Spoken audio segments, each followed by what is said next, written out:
Yes, sir. We were talking about 9 paths to come to Canada. Yes, so the 9 pathways, I think in the last section we've gone up to number 6. Yeah. So the 7th one that I would like to mention is the Canadian Experience class.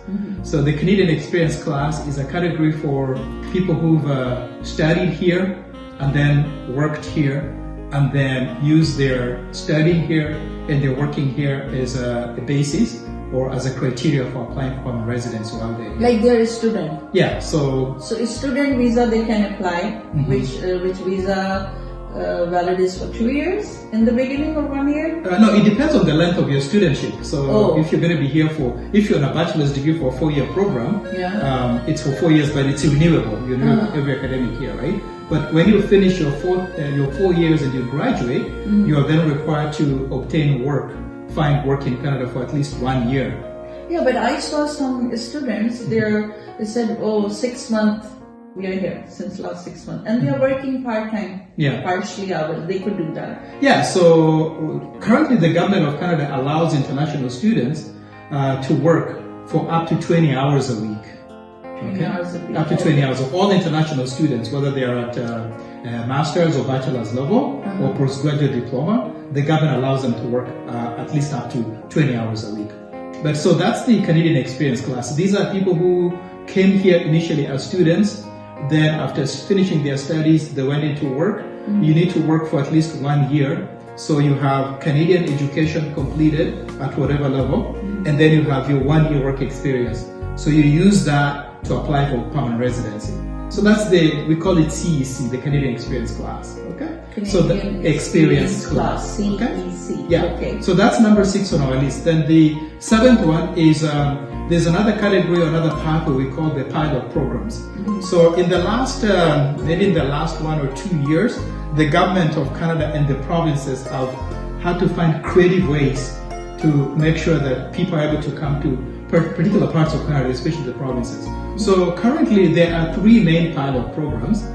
So there's the most famous one is the Atlantic Immigration Pilot Program, which basically brings together the 4 provinces, Atlantic Canada. So Nova Scotia, New Brunswick, Prince Edward Island, and then Newfoundland and Labrador. So these 4 provinces are bunched up together under this pilot program to find ways to incentivize foreign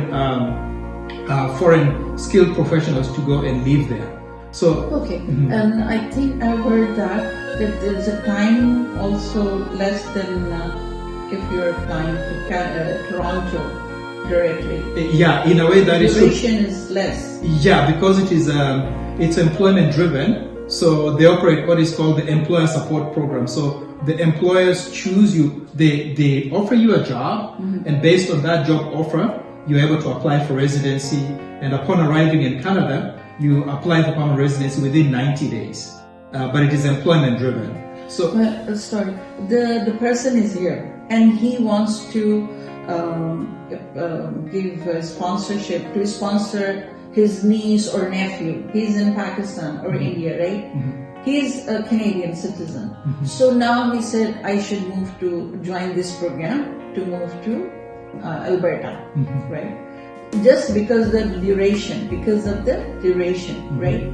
So the person is in Pakistan, he just did simply bachelor's, right? Or she's working in the beauty salon. The uncle, her or his uncle could apply, sponsor him or her, right? So that will affect the duration rather than 1 year or 2 years, maybe 8 months or 9 months. No, so the sponsorship is a little bit different. I mean, unless you mean that the uncle has a business or a job that is going to hire this person. I don't know if that's what you mean. But this the pilot programs that I'm making reference to are employment driven. Sort of like the PNPs, like some of the provincial nomination programs we're talking about. Some are employment driven in the sense that you have to get a job, but some are not employment driven. So the pilot programs, specifically these 3 examples I'm talking about, the Atlantic Immigration Pilot Program, AIPP, these are employment driven. The other one is the Yukon Pilot Program. The Yukon Pilot Program is also employment driven, but it only requires that you obtain a job, and if you get a job, you get issued with a work permit that allows you to work in Yukon Territory for 2 years. After 2 years of working there, under work permit, you're eligible to apply for Canadian permanent residency. And then the third pilot program currently available is what is called the Rural and Northern Canada Pilot.